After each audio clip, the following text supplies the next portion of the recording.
Mukni guutuu manaa utubee qabuun akka of danda'ee mana ta'ee gad dhaabbachuun nama tajaajiluuf ga'ee inni qabu guddaadha. Utubaan hawaasaa kunis diriiree jabaatee dhaabbachuun ulfina ulfaatina irra jiru akka of danda'ee baadhatu gochuu irratti shoora guddaa bahata. Maarree egaa torban darbe keessa dubartoonni qabsoo bilisummaa Oromoo keessatti mallattoo akkamii qabu? Uumama isaaniirraa kaasee dubartoonni utubaa hawaasaati maaliif jedhaman kan jedhu irratti torbee darbee kutaa tokkoffaa irratti dhimma dubartiin qabsoo bilisummaa Oromoo qabsoo jireenyaa irratti geggeessaa dhuftee har'a sadarkaa har'a jirtu geesse ilaaluudhaaf yaalii goonee turre. Har'a immoo gabaabsee utuu isin nuffisiisne kutaa lammaffaa isaa qabadhee isiniif dhufeetiin jira. Nagaa hin daganne ashamaa harka fuunee akkam jirtan hordoftoonni Hawwii Show. Bakka jirtanitti nagaan uumaa isiniif haa ta'u isiniin jecha egaa akkuman jalqabarraa ibsuuf yaaletti kan torbee darbelraa hafee jabina dubartoota Oromoo qabsoo dubartootni Oromoo jireenya keessattis ta'ee hawaasaaf siyaasa keessattis ta'ee bakkoota adda addaatti taasisanii injifatan maal akka fakkaatu torbee darbe kan irraa tuttuqerraa kan hafe kutaa lammaffaa isaa qabadhee isiniif dhiyaadheen jira. Qophii kana qopheessee isin biraan ga'uun kan isin faana turu Hawwii Mahammud hanga xumura sagantaa kootitti naa waliin turaa isiniin jecha kanneen yuutuubii kanaaf haaraa taatan sabskiraayib gochuudhaan laayik gochuudhaan eegalaa kan isiniin jechuun barbaada. Egaan torbee darbe keessa kutaa tokkoffaa isaa tuttuqufa akkuman yaale mee kutaa lammaffaan isaa maal fakkaata kan jedhu qabadhee isiniif dhufeetiin jira. Walakkaa jaarraa 50ffaa irraa kaasee qoonni hojii dubartii kan jireenya dhuunfaa isaanii akkuma jirutti ta'ee kan hawaasaa keessatti jijjiirama guddaa mul'isaniiru.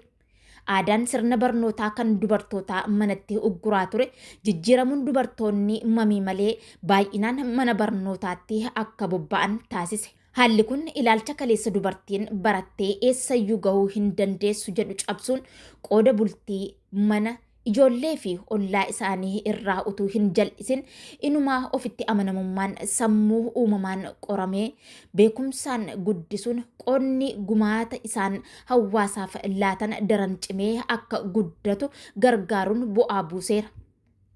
Ta'us qoonni gumaachan guddatee haa mul'atu malee haala baroota kaleessaan mirgaa fi dirqamni akkasumas kabajaan dubartoonni hawaasa naannoo fi biyyatti keessatti qaban jijjiirama tokko fiduu hin dandeenye ture.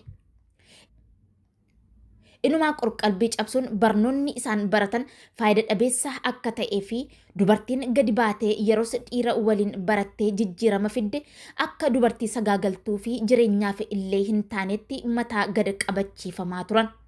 Innis aadaa, duudhaa, hoodaa fi safuu da'oo godhachuun dubartiin bu'aan isheen utuu hin mul'atin nyaata bilcheessuu, ilmaan dhaltee yookiin deessee guddisuu fi kan kana fakkaatan sammuu keessatti dagaagsanii gadaantummaa ishee qofa mul'isaa turan. Waan kaleessarraa dhaalame har'as dhaloota ammaa keessa guutummaan guututti jiraachuu baatus dubartoonni kanneen ilaalchota kanneenii fi kanneen kana fakkaatan cabsanii bahanii sadarkaa addunyaatti dubartiin hanga biyya bulchitutti olaantummaa ishee agarsiistus bakkoota tokko tokkotti ammallee dhaloota qubee keessatti dhaloota baroota ammaa kana keessatti ni mul'ata. Dubartiin yeroo baay'ee akka gadaantuutti kan ilaalan hedduutu jiru. Jabina dubartiitti kan hin gammanne hedduutu jiru. Dubartiin maaf na caalti kan itti naafan hedduutu jiru. Inumaayyuu yoo isheen jabaattee baate jechoota adda addaatiin qorqalbii cabsuudhaan akka isheen boquu gadi qabattee lamu ol hin kaanetti kanneen cabsuudhaaf bifa hololaatiin, bifa jechaatiin, bifa gochaatiin kanneen sammuu gadhaan hedduutu mul'atu. Maarree aadaa kaleessarraa dhaalamee dhufe keessaa darbaan dabarsa dhalootaa dhalootatti darbuudhaan akkuma maatii keessaa guddataniitti yeroon har'as dubartoonni sadarkaa har'a jiranirraallee akka isaan inumaayyuu jabaatanii fuulduratti hin baane kanneen sakaallaa itti ta'an hedduun ni mul'atu. Inumaayyuu dubartiin kanaan osoo boquudhaa gadi hin cabin jabaatanii utuu bo'anii, utuu gaddanii, utuu gadaantummaan isaanitti dhaga'amuu utuu dhiittaan arrabaa, dhiittaan jechaa, dhiittaan mirga namummaa isaan irratti wal ga'u inumaayyuu sana keessaa wixxifachuudhaan yeroo isaan itti injifatanii raatanii olaantummaa isaanii agarsiisaa jiran ni mul'ata. Yeroo itti dargaggoonni keenya boqu cabsineerra kanaan booddee oliin kaatu jedhanii fira fakkaachaa yeroo isaan itti boqu gaccabsanitti yeroo isaan dhidhiittatte kuftee yeroo isaan jedhan yeroo isaan foqoqxee achi kaatee isaan caaltee argamuudhaani inumaayyuu sammuu isaanitti gaaffii taatee mul'atutu jira. Kanneen kaleessa eeboof gaachanaan dhiiraa wajjin bahanii sirbanii geellisanii loluudhaa baatanis irbaata qopheessuudhaan uffata isaanii miicuudhaan qabsoo bilisummaa Oromoo isaanii tajaajilaa turan har'a immoo kumaatamaan kanneen kaleessarraa dhaloonni qubee hidhachuudhaan dhiira waliin loltee lolchisaa injifannoo boonsaalleen argachaatti jirti. Akkasumallee wareegama dhiirri baasu kamiyyuu baasaatti jirti. Kun jabinaa fi olaantummaa dubartiin qabsoo bilisummaa Oromoo fi jireenya ishee keessatti qabsoo jireenyaa kamiyyuu keessatti qabdu haalaan dagaagsee mul'isuun dubartiin jabdoo akka taate dubartiin gadaantoo akka hin taane mul'iseeti jira. Aadaa, duudhaa, hooda, safuu, seeraa fi seenaan haqaaqamuun olaantummaa dhiiraa qofa irratti sirreessanii kuulanii kaa'uun walqixxummaa waakkatee dubartiin akka of hin dandeenyee fi daran bu'aa hin argamsiifneef shoora guddaa bahate. Garuu kanas ta'u dubartiin qabsoo roga hundaa keessaa hafuuf eeyyamtee hin beektu. Inumaa itti jabaachuun ifaan ifatti qabsoo ishee kaayyoo fi akeekaan dabaaltee tooftaa beekumsaa fi dandeettii uumaan kenneef irratti barnootaan jabaachuun falmaa ishee itti fufsiiste. Har'a yoo ilaalle sadarkaa addunyaatti akkuma dubartiin biyya bulchuu dandeessee jirtutti dubartoonni Oromoos bakkoota adda addaatti beekumsaan barnootaan dabaaluudhaan aadaaf duudhaa isaanii utuu hin cabsin qabsoo jireenyaarra darbanii qabsoo siyaasaa keessatti hirmaachuudhaan sadarkaa adda addaatti olaantummaa isaanii agarsiisanii jiru.